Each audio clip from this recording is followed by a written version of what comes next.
Come back to me.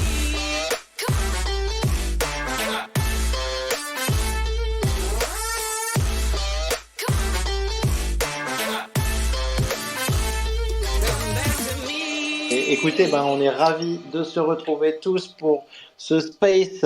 Maintenant, en fait, on les compte plus, hein. On est au combienième, Normandie, là? Bah, j'ai arrêté de compter, donc je saurais pas dire, je dirais Non. autour de Bon, 60, autour de 60, 60. En tout cas, 65. on est post un an et on est le jeudi 6 juillet 2023.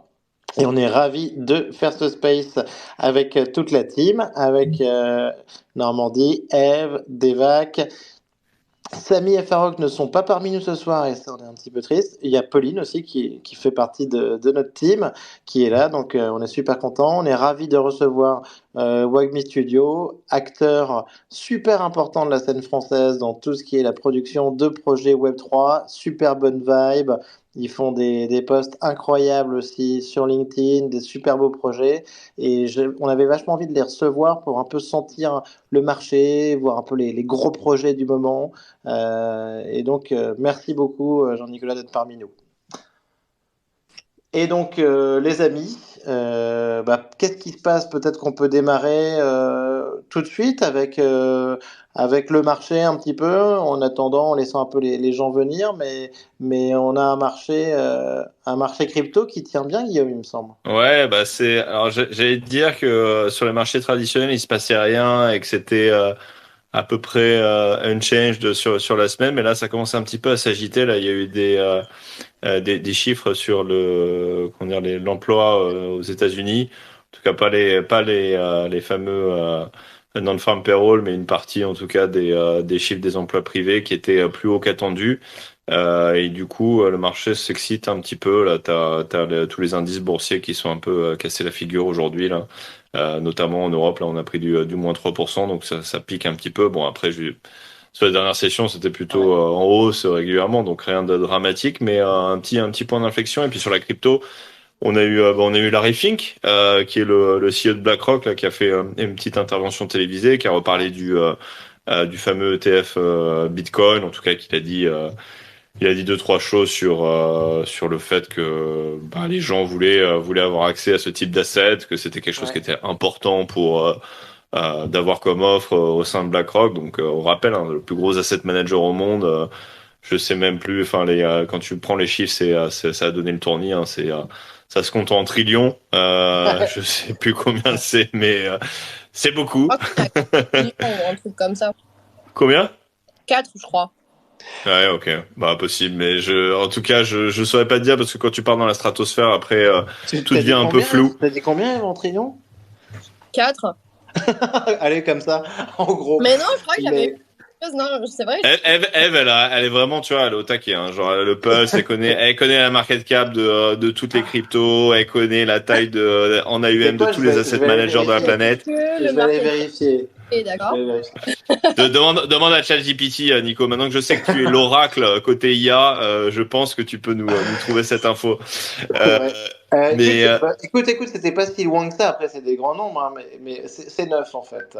C'est neuf. 9, bon voilà, à peine plus du double, mais non, mais c'est monumental. Et bon, on s'est quand même fait peur là. Je crois que c'était ce week-end. J'ai un peu du mal à suivre la timeline, mais je crois que c'était avant le week-end ou en début de week-end où la SEC a retoqué en gros les applications des ETF Bitcoin là. Donc ils ont dû reapply. Donc il y a Fidelity qui a reapply, derrière BlackRock qui a reapply. Bon bref, c'est un process, hein, on rappelle qui risque de prendre un petit peu de temps, hein, probablement des mois, donc faut pas sabrer le champagne tout de suite non plus. Mais en tout cas, c'est très positif de voir que les institutions financières traditionnelles se prennent du sujet et ont l'air d'avancer dans le bon sens. Je pense qu'on nous aurait parlé de ça il y a un an, en tout cas, on aurait célébré ça vraiment de manière phénoménale sur les marchés. Et là, ça donne quand même un petit peu un regain à la crypto et on a le Bitcoin et le TH qui ont bien performé. On a même les altcoins, hein, d'ailleurs qui performent pas mal, hein, sur les dernières sessions, on va dire Oui, du 5 à 15%. alors que le BTC tirait un petit peu tout depuis le début. Hein, Ouais. Ouais, donc mais là, et oui. puis Et puis notamment le ratio ETH-BTC qui s'était pris un petit coup de massue qui est reparti un petit peu au niveau des points d'inflexion. Alors après, je sais pas si ce sera le cas après aujourd'hui parce que là, on a une petite baisse justement en ligne avec les actions, etc. Je crois que le TH a perdu un petit peu plus que le Bitcoin, mais bref. En tout cas, ça reste très positif. C'est un bon support, j'ai l'impression, pour le marché à l'heure actuelle. Les gens sont un petit peu moins frileux d'aller acheter les dips quand ça tombe un petit peu et puis derrière. Alors après, bon, je suis pas chartiste, mais visiblement il y a des seuils techniques de 31 000 sur le Bitcoin et 1950, je crois, sur l'Ethereum qui ont pas été franchis. Donc qui ont été tentés d'être franchis plusieurs fois. Bon, c'est retourné en dessous. Là, avec les marchés qui sont un peu baissiers sur les actions, je pense que ça va calmer un peu les choses à court terme. Donc, on va chercher le prochain narratif, mais all in all, c'est quand même plutôt pas mal. Je pense que après les annonces qu'on a eues de la SEC il y a 3 semaines de ça, donc c'est pas si loin, où en gros ils attaquaient tout le monde en justice. Je pense on s'en sort plutôt pas mal. Bah, moi, je vais te dire, Guillaume, on est quand même, en vrai, on est mieux que l'été dernier à la même période, quoi. Enfin, C'est vrai, on est mieux voilà. aussi que l'été dernier à la même période, et on savait pas qu'on allait se prendre FTX en pleine tête. Donc, Si un an plus tard, tu te dis, ouais, bon, voilà. on pensait qu'on était déjà à la moitié du bear market, quelque chose comme ça. Ça, c'est vrai, ça se Tu confirme. le sens comment l'été, Normandie? Il va être chaud l'été, écoute, il fait déjà chaud. On s'est pris une petite pluie là sur les derniers jours, mais il va être chaud l'été. Mais non, mais je pense que c'est pas mal. Après, on sent que les marchés sont un peu nerveux, les actions sont quand même assez chères, donc tout le monde se trouve des raisons pour que ça aille plus bas. Mais quand ça tombe, j'ai l'impression qu'il y a un bid, que ce soit en crypto, que ce soit en action ou un peu partout sur les risques assets. Donc ça, c'est plutôt une bonne chose. Après, bon, bah, on n'est pas à l'abri de mauvaises nouvelles du front Russie-Ukraine. Là, il y avait des histoires là, on commence à se faire peur là sur les centrales nucléaires encore là un petit peu là cette Ouais. semaine là sur le front ukrainien.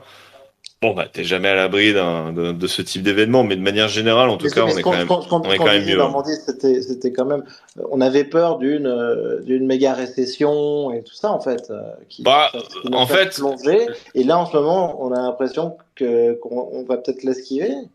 ouais, ça tient plutôt bien. Après, il faut faire attention parce que sur les chiffres des boîtes, là, pas forcément les grosses boîtes, mais plus les mid-cap, etc., c'est quand même pas dingo.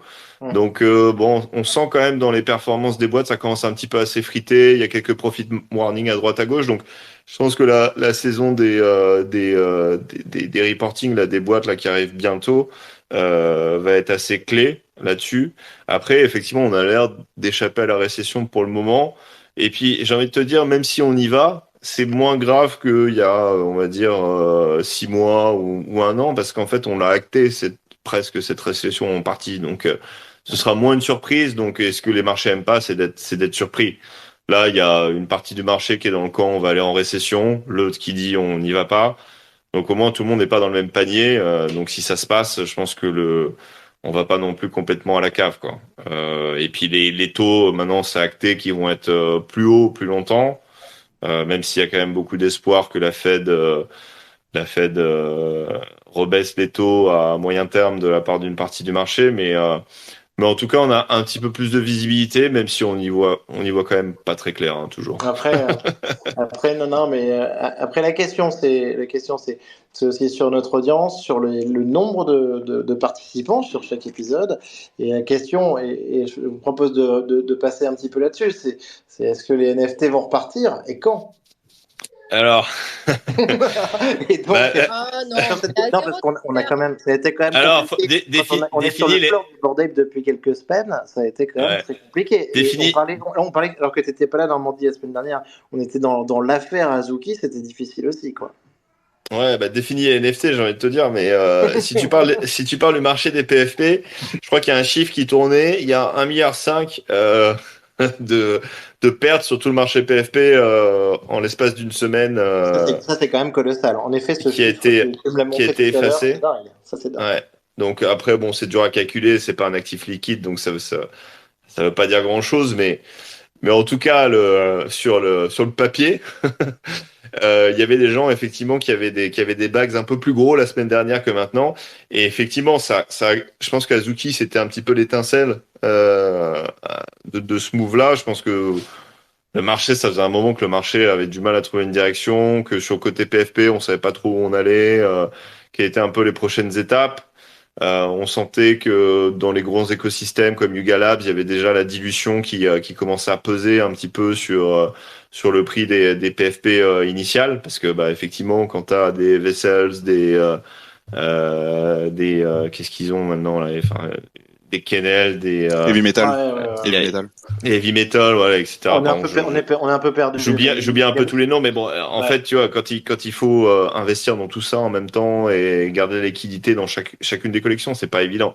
Et je pense que voilà, l'adoption, on le sent de manière générale, elle est quand même moins bonne. Alors après, j'espère que Jean-Nicolas va nous dire que c'est la teuf, mais effectivement, on sent qu'il y a quand même moins de monde qui est venu sur l'année 2022, enfin la deuxième partie de l'année 2022 et l'année 2023, et du coup derrière, bah c'est dur de maintenir ces prix quoi, qui sont un petit peu qui ont été inflatés de manière quand même assez artificielle, hein, donc Les projets des marques, comme ceux de Jean-Nicolas, il le dira, les projets artistiques comme ceux de Pauline. Et là-dessus, c'est vrai sûr que sur les marques, compliqué. les marques et les projets artistiques, ça tient. Bah, d'ailleurs, cette semaine, les seuls trucs qui tenaient, c'était l'art. Tu vois, il y a eu un trade d'ailleurs de Sotheby's qui s'est fait, je sais pas si on peut dire sous le manteau, mais en tout cas, on appelle ça OTC, donc qui s'est fait en dehors d'une vente aux enchères, donc mano à mano sur je pense les Grail d'un paquet de Fidenza.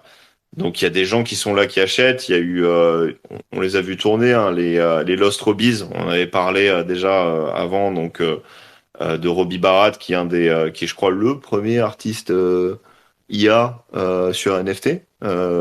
Si c'est pas le premier, c'est un des tout premiers. En tout cas, je crois que c'est le premier à avoir minté sur Super Rare. Donc qui avait fait un NFT pour, je crois que c'était une présentation chez, je sais plus, si c'était Sotheby's et Christie's, donc tout le monde avait eu gratuit à cet événement enfin, ça fait quelques années maintenant, et ce NFT aujourd'hui, tu vois, s'échange. Alors il y a eu un dernier trade à 175 Ethers, donc c'est quand même pas une mince somme.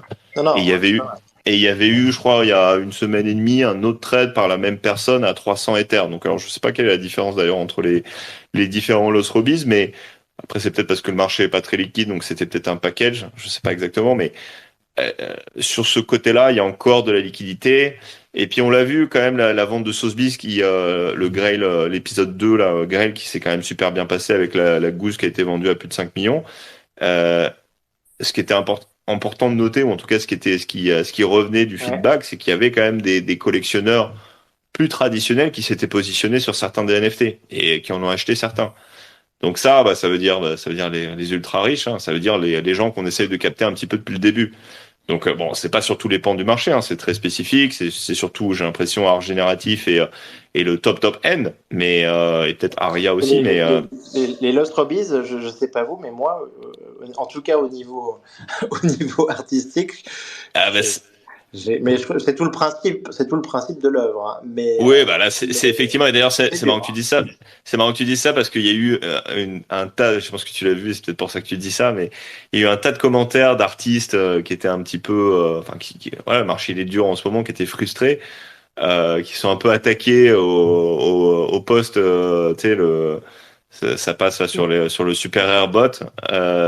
Et effectivement, il y en avait plein qui comprenaient pas parce que c'est vrai que l'esthétique, elle est un petit peu dure. Et bon, c'est pas, très c'est dur, pas. très dur.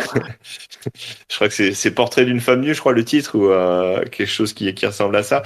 Mais voilà, c'est pas une question d'esthétique là. C'est plus voilà le concept lui-même, je pense aussi le fait d'avoir fait ça aussi tôt dans le marché. Regarde, Dans le marché des NFT, avant que l'IA devienne fashionable. 2018, hein, juillet 2018. Ouais, c'est super early. Donc voilà, c'est pas sur comment dire l'aspect physique qu'il faut évaluer l'œuvre, mais en tout cas voilà, il y a sur la partie art.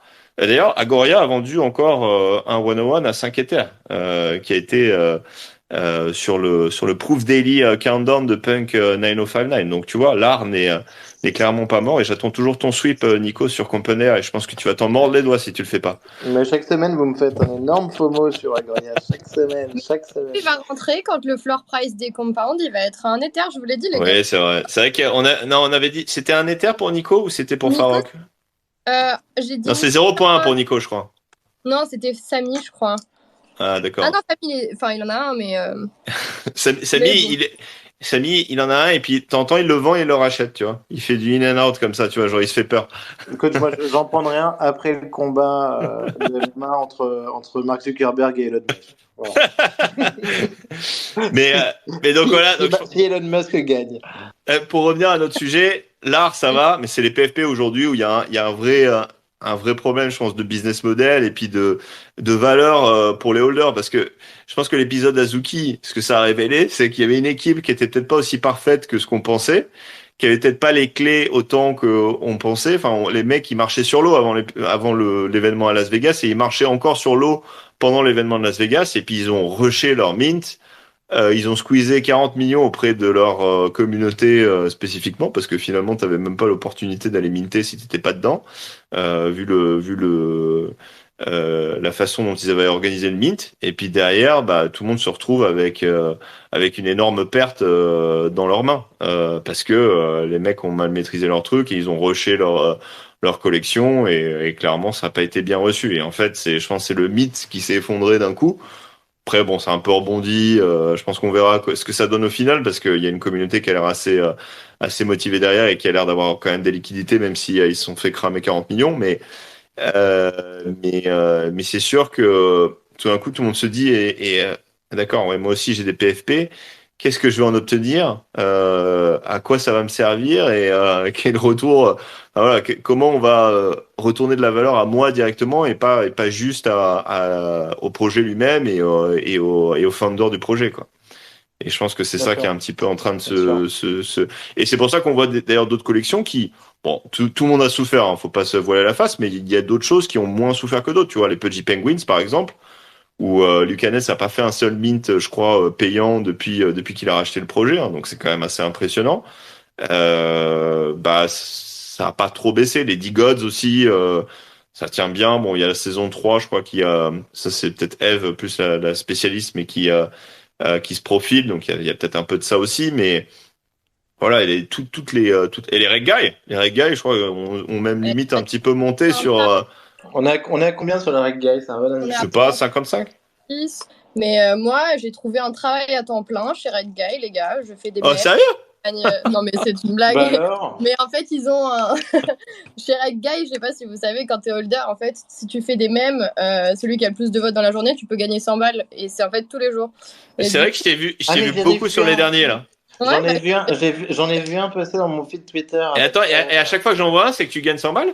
Non, ils les postent tous, mais j'ai déjà gagné 5 fois, donc je me suis déjà fait 500 balles. Oh, waouh! Oh, quand même. Punaise, j'ai commencé à faire des mimes, là, je vais faire de la compete, là, Eve, là. On doit être une dizaine, tu vois, à faire des mèmes. Donc franchement, pour un projet qui est là pour te rug, qui te l'a dit qu'ils allaient te rug, bah, franchement, on est trop bien, quoi. Genre, ça bouge pas, le Punaise, Ça rapporte plus que de trader. Félicitations, Eve. Et tu touches des ETH? Ouais, ils nous les envoient en ETH. Alors je vois que Pauline a liké, parce qu'attention, si Pauline balance un mème sur Rect, ça va faire mal aussi. Hein. Ah bah, Est-ce que t'as minté le Stubbs de Pauline, Nico? Bien sûr, bien sûr.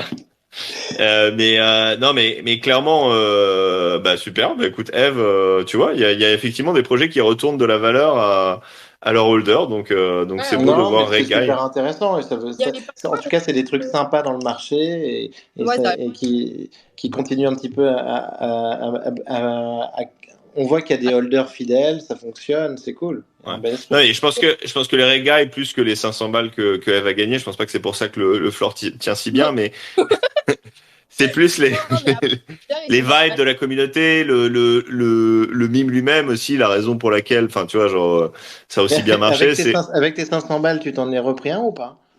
Non, j'en ai pas repris un, mais en fait, j'aimerais bien aller prendre un peu de J parce que eux aussi, ils font pas mal de choses aussi. si tu fais, ils font un peu un truc de content, genre par exemple si tu as leur peluche et que tu fais une vidéo de présentation de la peluche, justement, bah, tu peux gagner 100 balles par vidéo. Punaise, bah en fait, tu vas te faire un salaire de. Voilà, Euh, Tu vas te faire 2000 balles par mois à faire des meme rec guides et des vidéos pour PUBG. exactement.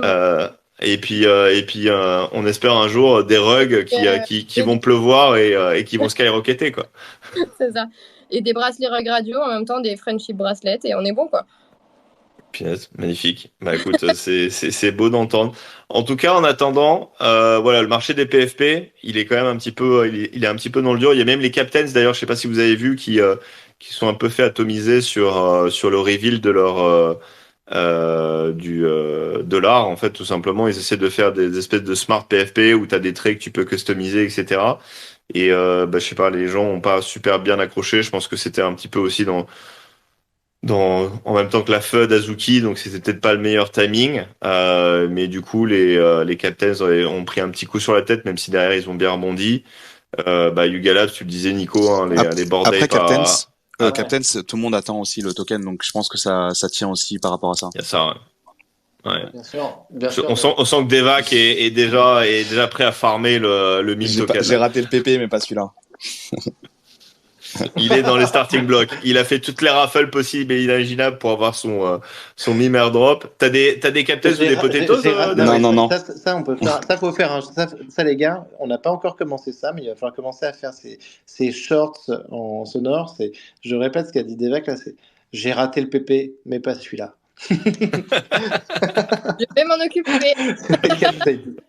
Effectivement. Et non, donc on disait Yuga toujours un petit peu dans le dur. 30 Ethers. Yuga, on est à 31 sur le floor. On était passé en dessous des 30. On est vraiment dans le dur. C'est très difficile. Un écosystème très compliqué qui est devenu très difficile à comprendre. Et après, tout simplement, une mode des PFP qui semble avoir un petit peu tourné. Après, quand même, beau projet historique qui conservera toujours une valeur. Après Yuga, Ouais, il change complètement d'industrie là. En fait, ils vont complètement sur le gaming. Donc, je sais pas trop ce que les board apes C'est et les vrai, mutants, ils vont, enfin, est-ce qu'ils vont contribuer à ce truc-là? Je sais pas. J'ai pas l'impression qu'il y a une connexion. Mais, En fait. mais gaming, tu vois, gaming, la transition, bon, il y a les petits.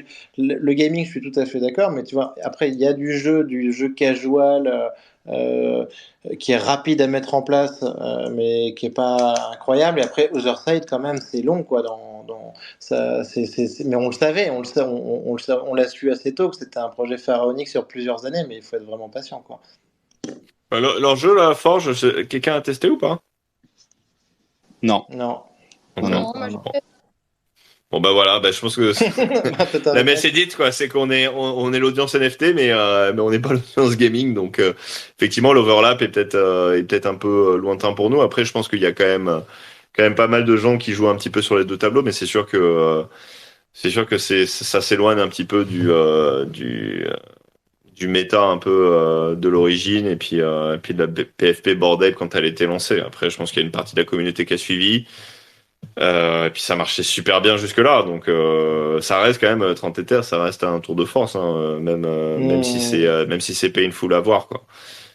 Et d'ailleurs, je sais pas si vous avez vu, mais Blur a changé la façon dont tu récupères les points là. Donc ils sont passés au trade bidding qui fait le plus de points. Donc ça a un petit peu fait crier sur Twitter là. Tout le monde n'a pas l'air d'aimer trop la manœuvre et je pense qu'il y en a beaucoup qui commencent à s'impatienter au niveau des farmers sur la fin de la saison 2 tout simplement parce qu'ils sont ils sont assis sur des pertes assez colossales. Quand tu vois ce que Machi Big Brother a perdu en blur farming depuis le début, même si lui il dit qu'il va récupérer ça en airdrop de blur token, ça reste quand même assez abyssal, quoi. Donc je sais pas comment ça va se passer, mais je crois qu'il y a de ce que j'ai compris, il y a même un gros farmer hier qui a retiré, je crois, pour combien c'était? Quasiment 8000 Ethers de liquidité, donc bon. Si vous avez prévu de dropper des PFP dans les Blurbead, tardez peut-être pas trop, quoi. Merci du conseil. Je pense que tu as bien raison. Normandie. Pas de conseil en investissement, mais Normandie, en buy de deep, tu prendrais quoi? Agoria. Facile. Non, mais moi, alors, Pack. pas que c'est pour Nico. Tu l'as vu à NFT Lisbonne ou pas? Il a fait un truc, non? Non, moi je suis arrivé après en fait malheureusement, mais Ok. Dev était là, Dev était sur place. Non, mais moi, je pense que les NFT en ce moment, c'est pour répondre à ta question, Devac, c'est pas toujours évident. Donc aujourd'hui, j'achète vraiment. Non, mais je pense par exemple, tu vois, comment ça s'appelle? Enfin, tu vois, par exemple, t'as tout ce qui est Chromie Squiggle, Checks. Oui. L'art génératif, oui. Après, est-ce que t'as 9 Non, Ethers non. à foutre dans un Non, Squiggle? 11 même. En fait, mais tu vois, je regardais les friendship bracelets. Ce qui m'embête avec les friendship bracelets, c'est la supply. Il y en a 40 000, quoi. Donc, c'est Mais je pense à Checks, par exemple, tu vois, qui a 0,5. Ouais, alors je pense que moi c'est pas trop ma cam, mais clairement il y a beaucoup de supporters. Il y a des gens qui sont moins NFT à la base, qui sont gros supporters dans cet écosystème. Donc il y a clairement des gens derrière. Ce qu'il fait est plutôt novateur, Jack Butcher. C'est un des rares à innover un petit peu en ce moment, en tout cas faire des choses un petit peu différentes et pas juste la même chose, parce que quand tu regardes ce que Azuki a fait, c'est un repeat de ce que toutes les collections PFP font finalement, donc c'est un petit peu dommage.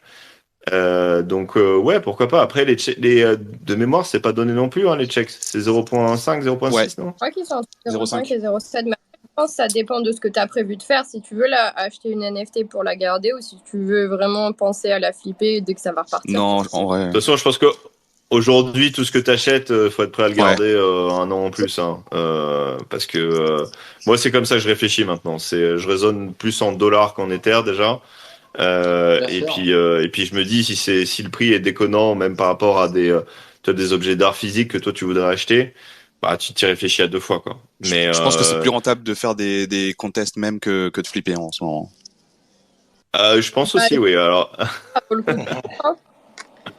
En plus, je suis la seule à faire les mêmes contextes, les gars. Je prends cher, mais vous avez même pas idée. mais non, mais Eve, elle a raison, tu vois. De toute façon, Eve, elle était sur PP, maintenant elle est sur les meme reg guide, donc je pense que tu devrais suivre ce que fait Eve, hein, tout simplement. Tu devrais pas m'écouter des bacs. Non, et en fait, le problème qu'ont le marché NFT aujourd'hui, c'est l'attractivité de la crypto, parce que quand tu regardes un peu comment est positionné un peu le Bitcoin et l'Ether, là, tu sens qu'il y a quelque chose qui se passe, tu sens qu'il y a un potentiel de hausse qui est là. Non, mais donc, là, ça fait quand même une semaine, 2 semaines que tout le monde te dit que l'ETH est un peu derrière quand même le BTC, que ça peut rattraper, que ça peut passer au-dessus des 2000. Et ça, c'est un phénomène classique qui était déjà arrivé à plusieurs fois sur les 18 derniers mois. Avec un ETH comme ça qu'on sent qui a un potentiel de booster, de passer la barre des 2000 et tout ça, ben forcément, c'est un effet de renforcement pour sortir des NFT et garder de l'ETH. Ouais, non, donc ça ça va caper un peu ta performance côté NFT, parce que il faudra que la crypto probablement rallie et se stabilise à des niveaux plus hauts avant que tes NFT prennent en prix, en dehors d'exceptions évidemment. Mais et du coup ça va prendre du temps, et c'est ça qui rend un petit peu la mécanique compliquée aujourd'hui pour je pense pour acheter les NFT. C'est ce qui fait que le marché il est un petit peu en berne, notamment sur les PFP, et que moins sur là. Dernière question, est-ce que quelqu'un connaît, avant de passer à l'interview de Jean-Nicolas de Wagmi Studio, est-ce que quelqu'un connaît de tête le floor des punks? Je crois 42, 45, non? Un truc comme ça. Voilà, ok. Peut-être 40. Entre 40 et 45. Vas-y, je vérifie, mais ok. Donc, mais ce qui est pas étonnant, enfin, on a quelque chose qui tire mieux que... Ça tient, ouais. Et je pense que, tu vois, les punks, 44,88 là, je vois. Les punks, c'est plus dans cette catégorie, justement, art génératif presque. Tu vois, même si c'est une PFP. Puis t'as ce côté un peu iconique, même si c'est pas la première... Enfin, tu vois, de premier concept, et puis une communauté peut-être qui est un peu plus patiente aussi. Parce que les gens qui sont dedans, t'as une partie de gens qui ont acheté ça très très bas et qui les ont encore. Donc forcément, c'est pas la même dynamique que sur peut-être sur du Yuga Labs ou sur les nouvelles PFP, les nouvelles collections PFP, quoi, clairement. Et oui, et c'est là qu'on a J'ai donc juste une petite question. Avant. Quantique qui like ça, qui lui a un punk, mais je pense pas que ce soit un punk original. On passe le bonjour aussi à Ilan qui est parmi nous. Oui, Devac. Hello Ilan. Non, en fait, aujourd'hui, c'est quand même le lancement du compétiteur de Twitter.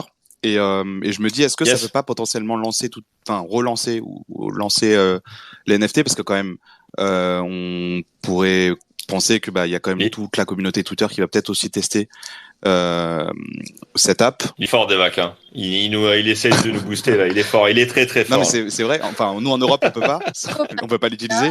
Mais il y a déjà. On attendait la plateforme Coinbase pour pumper nos bagues, et non, ça va être Threads. Non, mais ils ont déjà quand même plus de 16 millions, je crois, de users là en quelques heures. Donc, je pense qu'il y a tout un écosystème qui va bouger. Je crois que Pauline, elle est contre, parce que j'imagine qu'ils doivent pas être très ouverts sur le nu, notamment. Je viens de voir qu'elle mettait un pouce vers le bas. C'est vrai que c'est possible. Mais je crois que j'entendais, et peut-être qu'Eve, tu confirmeras, mais j'entendais Farok en parler, parce que lui, c'est quand même un spécialiste de l'Instagram et des réseaux sociaux. Et lui, il trouvait ça plutôt intéressant, quoi, parce que effectivement, c'est des audiences peut-être parallèles. C'est pas forcément les mêmes personnes qui se retrouveront là-dessus. Et ça peut peut-être permettre, je sais pas si ça permettra toujours tout de suite l'émergence d'un nouveau narratif sur la NFT, mais en tout cas, je pense que c'est un moyen de communication qui pourrait toucher effectivement pas mal de personnes, et si utilisé de manière intelligente, ça va peut-être booster certaines collections qui ont fait déjà le travail, je pense sur Instagram notamment, quoi. Point intéressant. Après, bon, on a suivi quand même tous les retours en arrière de Meta sur le sujet, mais dans tous les cas, il va falloir suivre l'évolution de la plateforme. Les amis, je vous propose de passer à l'interview de notre invité, Jean-Nicolas, de Wagmi Studio. Hello. Salut Jean-Nicolas. Hello Nicolas, et merci pour l'invitation. Hello tout le monde, et bravo pour l'analyse du marché. très sympa. Écoute, on fait comme on peut. Notre financial advice. Non, mais c'est bon. Si tu te fais rincer, tu nous en voudras pas. Non, mais j'aime bien l'optimisme, effectivement, partagé. Il y a une nouvelle plateforme, ça va venir pump les bagues NFT. Pourquoi pas. Alors, on cherche loin en ce moment, parce qu'il faut aller chercher très très très loin. On ratisse. Ça marche. Merci en tout cas pour l'invitation.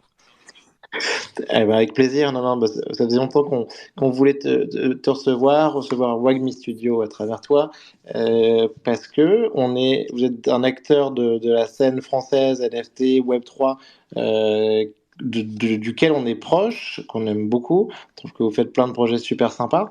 Et donc, Jean-Nicolas, est-ce que tu peux nous présenter un petit peu peut-être le studio, et nous expliquer un petit peu, nous raconter un peu les plus beaux projets sur lesquels vous avez travaillé récemment? Ouais, carrément. Ouais.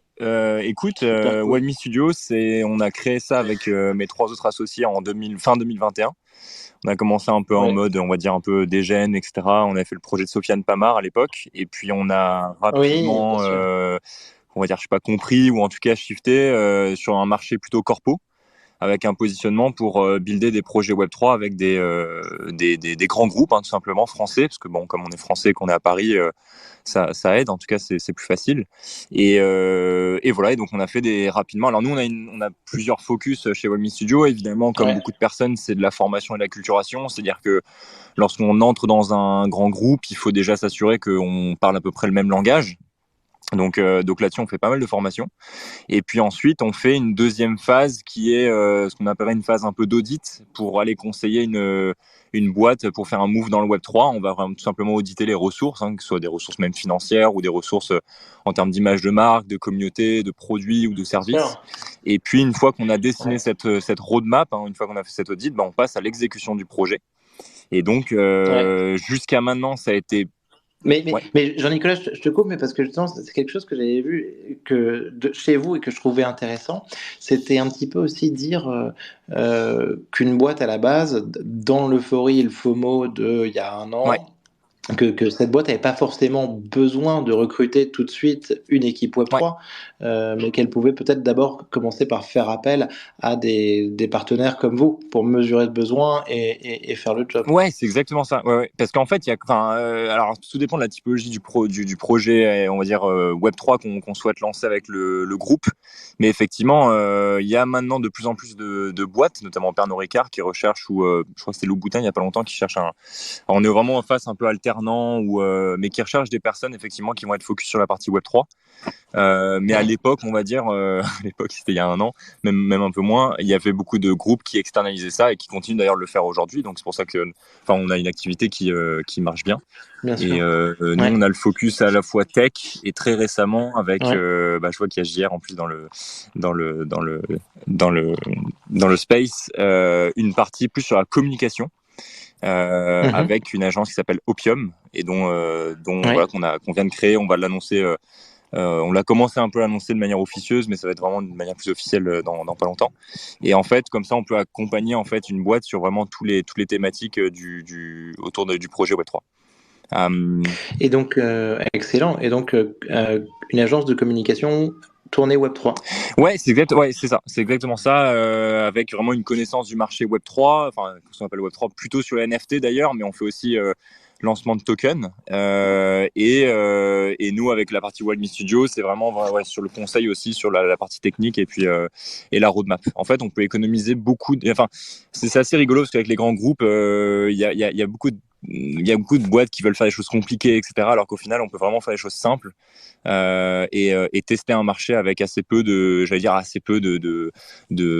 liquidité. Hein. On peut vraiment tester des choses et l'idée, nous, c'est vraiment de les accompagner là-dessus et de leur dire attention, il y en a pas non plus pour des millions et des millions à lancer un projet Web3. On peut très bien bêta tester un marché et le bear market est le moment idéal au final, surtout si vous n'êtes pas dans la perspective d'avoir des ROI vraiment tout de suite là à court terme. Donc tout à fait, mais je pense que notamment avec en plus des voix comme nous, Radio France, ou encore Decrypt, il y a plein de choses à faire. Jean-Nicolas, dis-moi, toi en tant que collectionneur, est-ce que tu es comme Devac? Je vois sur ton Twitter que tu es un malade des Captains. Ouais, de Memland, ouais. Alors sur LinkedIn, j'essaie de pas trop le montrer parce que c'est vraiment mon côté pro et comme on bosse avec 95. Des gens comme Eve. Comment? T'as un côté degen comme Eve. Ouais, alors ce que je disais, c'est que nous, on essaie d'avoir un pied dans le Web3 et un pied dans le Web2. Malheureusement, c'est deux mondes qui sont pas du tout construits pareil, hein. Enfin, dans la manière de faire, dans tout en fait. Vraiment, c'est opposé. Et nous, on essaie justement de faire ces ponts. Alors du coup, on est obligé de passer. Enfin, moi, en tout cas, je kiffe vraiment le côté degen Web3. Toute la même coin season qu'il y a eu récemment, par exemple, j'ai grave kiffé. Vous comprenez que j'ai grave kiffé un peu d'argent hein, aussi. Mais du coup, ça fait donc gros holder de PP là. C'est ça non. Turbo, on est sur du turbo. Est-ce que t'es trillionnaire en PP? C'est ça, voilà. Pas que en PP, mais ouais, non, c'est nice. Non, mais il y a des trucs qui sont très rigolos. En fait, moi, je vois le Web3 surtout et avant tout comme un marché du divertissement en réalité. Bien sûr, il y a de la tech, il y a de l'innovation, il y a ce qu'on veut, mais ça reste quand même de la spéculation. T'as raison, et avec une partie fun et expérimentation, hein, donc je pense qu'il faut jamais oublier ça. Ouais, c'est ça. De toute façon, le marché PFP aujourd'hui, c'est surtout un casino géant, donc effectivement, c'est clairement du divertissement. Ouais, c'est exactement ça. Mais je dis d'ailleurs, je dis souvent cette phrase, je sais plus peut-être qu'elle vient de toi, mais c'est un casino à ciel ouvert en fait. Et le truc, c'est que bien sûr, il y a des casinos. Et on a les clés du casino avec nos bacs d'Ethereum. C'est ça qu'il faut. Ouais. Et c'est un casino, je dirais. Faut pas oublier. Et c'est un casino sans permission, hein, selon Ethereum et les propriétés de la blockchain ouverte. Ouais. Mais tout à fait. On voit l'analogie. Mais du coup, avec les marques, donc c'est marrant, parce qu'elles sont pas du tout dans cette dynamique. Bien sûr. Elles peuvent pas se le permettre tout simplement. Quoique, je sais pas, hein, faudrait voir. Ça dépend des marques en fait. Hein. C'est vrai quand on échange par exemple avec des boîtes comme Chanel ou L'Oréal, etc. Non, elles sont pas du tout dans cette optique. En revanche, on a eu la chance, enfin, peu importe le travail on a bossé avec PMU pour faire le conseil et la sortie de leur projet Stable et la partie technique. Et je trouve que ils ont bien ça va être très cliché, mais ils sont à cheval sur effectivement le Web 2 et le Web 3. à savoir qu'ils ont voulu faire un projet qui est très bien construit et qui est sérieux, qui essaye d'aller vraiment sur taper une nouvelle communauté, plutôt Web3. Et en même temps, on voit bien qu'on peut pas non plus aller aussi loin que que d'autres collections qui prennent des risques. Et je trouve ça bien d'ailleurs qu'ils prennent des risques. Donc c'est assez compliqué en fait. Déjà de bosser dans le Web3 c'est compliqué, bosser dans le corps avec les corpos c'est très compliqué aussi. Alors bosser avec les corpos dans le Web3 c'est un enfer. C'est un enfer. Mais ça marche quand même, donc on est content. Ouais. Ah, trop cool. Et donc sur des projets récents, des projets qui t'ont particulièrement plu, écoute, avec lesquels vous avez travaillé ou que tu as vu de l'extérieur. Ouais. T'as quelque... Alors j'ai vraiment grave kiffé effectivement toute la démarche PMU. Notamment en fait parce que peu importe, je sais pas s'il y en a qui font pas. Non mais on a vu aussi, hein, sincèrement là-dessus, nous on fait pas de pub particulièrement là-dessus, mais moi j'ai vu aussi, je trouve que c'est un beau projet, qui sont vachement engagés. C'est ça. Ils sont allés au bout pour faire quelque chose de très innovant. Hein. Ouais, j'ai grave kiffé effectivement le fait que notamment Constantin, le directeur d'innovation de PMU, il a mouillé la chemise, il est allé à fond dedans et il s'est montré, et il a pris les risques là-dessus, ce qui n'est pas le cas à chaque fois d'autres entreprises avec qui on bosse, où c'est plus compliqué effectivement de faire prendre ce risque-là, qui est un risque finalement presque personnel en fait, puisque c'est la personne qui se met en avant. Et sinon, on a sorti, alors très récemment, on a sorti le projet VSA de la Poste, Virtual Street Art, qui est une plateforme pour les street artistes qui font qui peuvent maintenant faire des NFT, minter, vendre des NFT directement. Donc on a fait toute la partie technique sur le projet et on accompagne aussi la communication avec Opium. Et on a le projet aussi avec la Poste qui va sortir. Mais alors sur ce street artist, nous on a reçu Normandie, comment s'appelle déjà nos street artistes Street Lab. Street Lab, parce qu'on a reçu à de nombreuses reprises. Donc c'est un univers qui fonctionnait bien en effet sur les NFT. Ouais. Et surtout on a notre Pascal Boyard national qui est quand même un street artiste à la base. Évidemment, un de nos auditeurs, tout à fait. Donc l'idée, ça va vraiment être de faire venir effectivement une population là pour le coup d'artistes qui sont peut-être un peu, qui hésitent un peu avec les NFT et tout. Donc on va tester ça avec la Poste et c'est assez pareil, c'est assez ambitieux parce qu'en fait on s'attend pas forcément à ce que la Poste, un groupe aussi historique et assez lent, faut aussi le dire, se aille comme ça dans les NFT. Et on a aussi un autre projet avec eux qui va sortir. Je n'ai pas encore la date officielle, donc je vais pas la citer, mais en tout cas qui devait sortir et qui a été reporté pour des problèmes de communication et qui est les premiers timbres NFTisés, on va dire, du groupe La Poste. Alors il y a pas mal de postes étrangères qui l'ont réalisé, que ce soit l'Autriche ou même, je crois qu'en tout on avait recensé 33 postes qui l'avaient fait. Mais ah oui, 33. Ouais, okay. C'est un truc. Après voilà, il y a des postes, je sais plus c'est les postes. Les timbres NFTisés, Jean-Nicolas. C'est des timbres originaux qui sont tokenisés. Ouais, tout à fait. Tout à fait. En fait, t'as un digital twin, de ton timbre physique que tu reçois. Donc, je l'ai vu et tout. C'est vraiment une belle pièce pour le coup. Ils nous ont fait découvrir aussi toute la philatélie en fait qu'il y avait derrière, qui est aussi un milieu assez vieillissant et pareil qu'un peu PMU. En fin de compte, ils se disent ok, on va essayer de découvrir de nouvelles technologies ou d'augmenter d'ailleurs la technologie derrière le timbre, parce qu'en fait le timbre, faut le savoir, c'est hyper technique au niveau de l'encre. Et attends, Jean-Nicolas, bien sûr. Et le timbre d'origine, il n'y a pas de fractionnalisation pour le coup, c'est juste une version digitale à côté. Ouais, exactement. Pas encore. J'espère que le projet pourra aller effectivement plus loin avec d'autres manières. En fait, je dirais le but, c'est de trouver aussi d'autres manières à la fois de toucher une nouvelle cible et une nouvelle manière aussi de vendre des timbres physiques. Et donc, ça peut passer par les NFT, ça pourra potentiellement passer par des NFT qui sont fragmentés, c'est-à-dire qui sont fractionnalisés. Ça pourra aussi passer par juste la vente du NFT et on garde le timbre physique dans des locaux. Je crois que ça se fait déjà pour le vin, où il y a des tentatives dans le vin. Donc en fait, c'est ça l'idée avec ces groupes, c'est d'aller tester des nouveaux marchés ou plutôt des nouvelles méthodes d'acquisition et de vente. Mais encore une fois, on en est vraiment au tout début, donc c'est assez compliqué. Et c'est vrai ce que je disais tout à l'heure, c'est qu'on a pris une claque. Je sais plus qui c'est qui disait que j'essaierais de ramener. Je sais plus l'expression, c'est que je ramène un peu de teuf ou je sais plus ce qui s'était dit, mais bref que c'est peut-être moi, je sais pas. Ouais, effectivement, un peu plus de bon. Non, ça c'est. Moi, à titre personnel, je me suis pris quelques claques, donc je pense que tout le monde. Mais ouais, voilà, donc ça s'est calmé, ça s'est bien calmé. Et puis surtout, ce qui donne encore plus de claques, je pense, au-delà d'FTX ou tous les autres scandales ou problématiques du Web 3, c'est l'IA. Hein.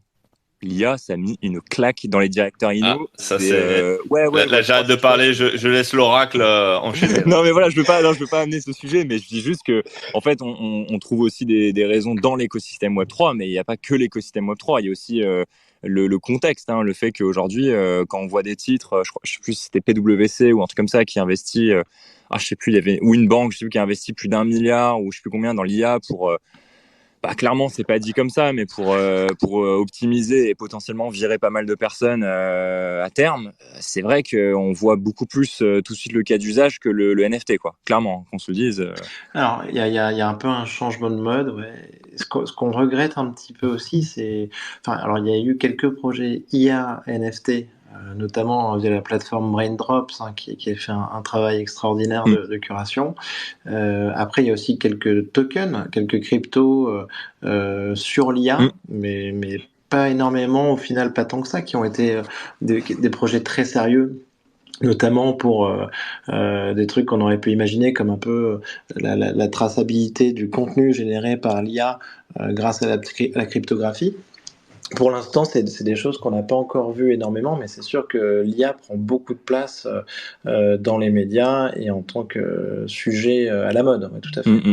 Mais c'est pour ça que tu vois, avec l'expérience on va dire la petite expérience qu'on voit avec les corpos chez Walmy Studio, j'ai tout le monde. Enfin, je viendrai challenger la conviction de beaucoup dans le Web 3 qui consiste à dire que la masse adoption viendra de par les corpos.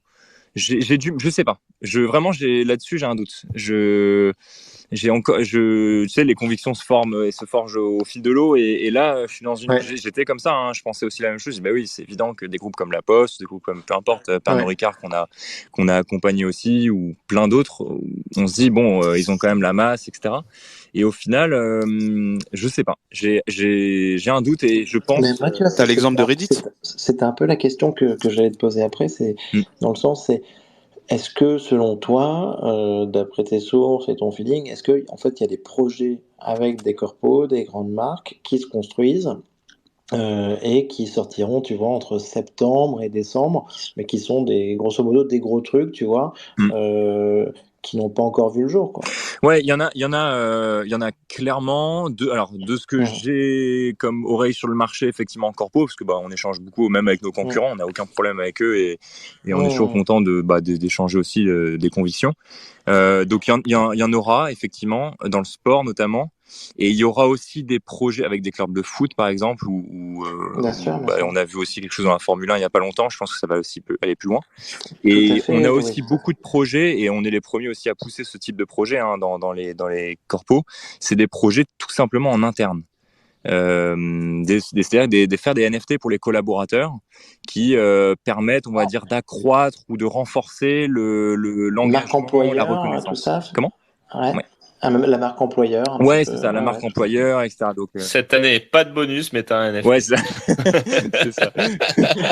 Donnez-moi le NFT FTX. Désolé, on a dû diminuer la participation, et l'intéressement de la participation, mais tu as 2 NFT. C'est génial. Mais en vrai, si tu pousses le raisonnement et le concept, tu peux te marrer parce que sur notamment quelques vieilles boîtes, un NFT Terranos par exemple, aujourd'hui le truc il vaut une fortune. Non mais effectivement, j'avais pas pensé comme ça, mais non, mais en dehors de la blague sur effectivement, ce sera en remplacement de compensation. Je pense que ça peut être effectivement quelque chose de très sympa et très amusant et très ludique comme le sont les NFT à la base si c'est bien fait. Et je pense que le problème en fait c'est plutôt genre est-ce que le corpo qui se saisit du sujet est déjà bien accompagné et a lui-même tu vois, un affect particulier avec ça et vraiment quelque chose qui résonne. Et quand c'est le cas, ça donne des choses bien. Je trouve ça très intéressant et c'est aussi un sujet qu'on avait évoqué avec Fred Montagnon d'Ariani. C'est aussi un peu une prolongation de l'identité, quoi. Tu vois, le côté corpo comme ça, RH. Je crois que Devac voulait intervenir. Pour notre marché. En fait, j'allais parler justement d'Ariani parce que, par exemple, un Breitling, je sais pas si vous le savez, mais ils ont déjà déployé 1 million d'NFT. Parce que en fait aujourd'hui quand tu vas dans une boutique Breitling pour acheter une montre, tu reçois un NFT qui est le passeport en fait, donc la facture 2.0 ou 3.0. Et donc du coup c'est un cas d'usage qui est un peu plus, il est un peu différent. Tu vas pas spéculer dessus. C'est juste que c'est ta facture qui est dématérialisée et surtout décentralisée. Mais du coup, donc ça peut être un cas d'usage. Du coup, t'appelles ça de la masse adoption ou pas? Oui, au sens propre, oui. De la technologie elle-même, et c'est pas parce que tu as une masse d'options de la technologie que ton bag va pumper, en fait. Je pense que les gens, ils confondent un petit peu les deux. Ouais. Moi, c'est parce que tout ce qui compte, c'est que pas mal d'échanges justement là-dessus, sur ce côté. En fait, qu'est-ce qu'on appelle du coup la masse adoption? Parce qu'en fait, je veux dire, je sais pas si tu prends, Java, Python, etc., des langages ou plein d'autres, jamais on en a parlé en fait. Donc, si on considère que le NFT, la blockchain ou le NFT, c'est juste effectivement une techno. Dans ce cas-là, oui, on aura une masse d'adoption rapidement, mais est-ce que pour autant, on peut vraiment dire qu'il y a une masse d'adoption, sachant que les gens ne savent pas ce qu'ils adoptent au final? Moi, je sais même pas, tu vois, Twitter. Non, mais là, je pense que tu arrives aussi sur du account abstraction. Ouais. Moi, je pense que la masse d'adoption, elle sera quand tu auras un concept d'ownership digital qui sera en fait onboardé par la plupart, quoi. C'est-à-dire que par ton iPhone et pas par un ledger. Hein. Oui, non, mais demain, quand tu parles à quelqu'un et qui te dit oui, je peux clairement détenir quelque chose de digital, grâce justement blockchain, NFT, etc., ou pas forcément en citant blockchain, NFT, je pense que c'est là où tu es en mass adoption. Après, ça veut pas dire que le floor de ta PFP est plus haut, mais je pense que c'est quand dans les discussions que tu auras, en fait, ce sera quelque chose d'évident pour tout le monde, en fait. Je pense que c'est purement et simplement ça, quoi. Et pas autre chose. Ok, intéressant. Pardon, j'ai cassé l'ambiance. Eve, tu voulais dire quelque chose, non?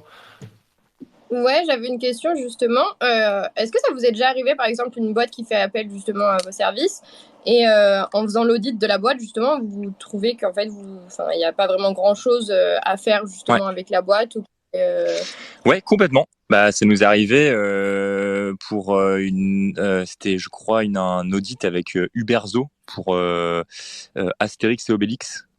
Il y a de ça peut-être 6 ou 8 mois déjà, je me rappelle plus. Non, même plus, je pense. Et on a digué, en fait, vraiment, on a regardé tout, hein, vraiment, on est passé sur l'équipe, les moyens, la vision, aussi le gut feeling, tu vois, on essaye de tâter un peu les founders, ou les personnes qui sont à la tête de ça, et on n'a pas trouvé. Alors attention, parce que Astérix, il y a différentes choses. Hein. Je crois qu'il y a une partie d'Astérix maintenant qui est reprise à partir d'un énième livre. Tu sais, ils ont plus les droits ou un truc comme ça. Donc t'as plus exactement. Et nous, c'était les anciens droits. Donc c'est pour ça aussi que c'est pas exactement la même chose. Hein. Mais bref, peu importe. Oui. Et ça nous est arrivé. On lui a dit non. En tout cas, nous, on déconseille d'y aller. Ouais. Et ça, c'est un exemple parmi. Oui, il y en a d'autres aussi où on a dit. Sinon, il y en a d'autres où on nous a demandé d'avoir des idées, de proposer des idées par rapport au JO, par rapport à d'autres organisations, et notamment dans le sport. Et clairement, non, au bout d'un moment, je dirais que des fois il y a de la matière première, c'est-à-dire qu'il y a vraiment que ce soit l'IP ou je sais pas, il y a une bonne vibes qu'on peut créer, mais l'équipe est pas là. Et donc en fait, on sait que ça va aller au carton. Ça nous est arrivé avec le projet de Patrick Mouratoglou. C'était début 2022 et bon, en gros, c'est le coach de pas mal de. Il a une académie de tennis, l'une des plus grandes académies de tennis au monde, et il forme des athlètes de très haut niveau, notamment dans le tennis, enfin surtout dans le tennis. Et Serena Williams. Ouais, entre autres Serena Williams. Je crois qu'il a fait Tsitsipas, il a fait Dimitrov. Là, il a fait Rune. Enfin bref, si vous vous intéressez un peu le tennis, il est plutôt bien coté, quoi. Bonne commu, etc. Et clairement, pour des raisons vraiment diverses et variées, on s'est foiré, quoi. clairement, on s'est foiré, mais collectivement, ni nous ni eux. Enfin, c'était un truc qui a fait que ça. En tout cas, le projet n'est pas allé aussi loin qu'on aurait voulu. Et depuis ça, en fait, depuis cette expérience, c'est triste qu'on ait eu besoin d'avoir cette expérience, mais effectivement, on refuse maintenant. Ouais. On refuse parce que sinon c'est éclaté au sol, quoi. Bah, c'est tout à votre honneur parce que je pense que tout le monde n'aurait pas cette éthique-là, donc je trouve ça super bien. C'est sympa. Non, mais d'ailleurs, si on t'a invité, Jean-Nicolas, c'est aussi quand même parce qu'on vous connaît bien et on sait que vous faites du très bon travail et ça fait plaisir de présenter des studios comme Wagmi Studio sur Radio France. Trop cool, merci beaucoup. Et ben voilà les amis, Eve, t'avais une question ou pas? Ou est-ce qu'on est bon? Non, bah écoute, moi c'était ma question. Après, c'est vrai que sur le côté de la mass adoption, moi je pense que en fait, dans le côté des PFP, on parle de mass adoption parce que tout le monde cherche un peu de genre à faire des sous sur ses bagues et justement récupérer des sous. Mais après, je pense que au niveau de tout ce qui est blockchain et autres, bah ça va arriver. Les gens vont utiliser la blockchain sans vraiment s'en rendre compte en fait, je pense. Et c'est vraiment... Je pense que la mass adoption, c'est quand tout le monde a un petit bac de PP et puis une règle PFP. Je pense que c'est évident, mais bon, je voulais pas le dire. Mais je peux pas pumper mes bagues à chaque minute, tu vois. Et un Agoria dans son salon. Exactement. Avec la casquette Agoria aussi. Non, moi, je pense qu'on sous-estime, peut-être que c'est le bear market, si je peux me permettre cette analyse de comptoir, mais vas-y, c'est comptoir Web3, donc je pense qu'on sous-estime la masse adoption par la spéculation. Et d'ailleurs, c'est-à-dire que je suis persuadé que les PFP, les trucs un peu, on va dire débiles ou pas, peu importe comment on le juge, hein, après chacun voit midi à sa porte, mais je pense qu'il y a beaucoup de personnes qui vont encore venir dans la crypto parce que c'est drôle et que en gros on peut se faire de l'argent, quoi, et on peut en perdre évidemment. Mais c'est évident, mais regarde, enfin moi je viens de la finance traditionnelle, c'est déjà le même délire, c'est juste que ça bouge moins vite et c'est moins volatile et c'est moins marrant, mais il y a ce côté spéculateur et puis ce côté rêve un peu aussi, hein, parce que il y a quand même des gens qui sont partis de pas grand chose et qui sont devenus multimillionnaires grâce à ces marchés-là. Donc ça fait rêver tout le monde et c'est pas pour rien qu'on parlait de casino géant au début. Il y a un côté spéculation. Puis d'ailleurs aujourd'hui Rollbit qui est énorme dans le space, eux ils connaissent pas la crise, hein, parce que toute la partie ultra spéculation, ça marche très bien. C'est pour ça que finalement que vend la crypto en fin de compte aujourd'hui, quel est le marché de la crypto aujourd'hui? J'aurais tendance à dire qu'en fait c'est l'espoir. Le marché de la crypto, il est là pour vendre de l'espoir. L'espoir, effectivement. Alors après, tu t'intéresses à la tech, etc. Mais à la base, tu viens parce que tu as l'espoir d'investir, je sais pas, 1000, 10 000, peu importe l'argent que tu as, et de faire un x5, x10, x100 assez rapidement. Je pense que c'est ça le premier. La première valeur finalement de la crypto, en tout cas la valeur marchande que vend l'écosystème, c'est de l'espoir, je pense. Je pense que tu as aussi une libération par rapport à l'écosystème en place. Mais tout à fait, en tout cas, c'est très intéressant ce message d'espoir, Jean-Nicolas. Je sais pas, vous êtes venu à la crypto pour. Alors, enfin, faire un petit sondage.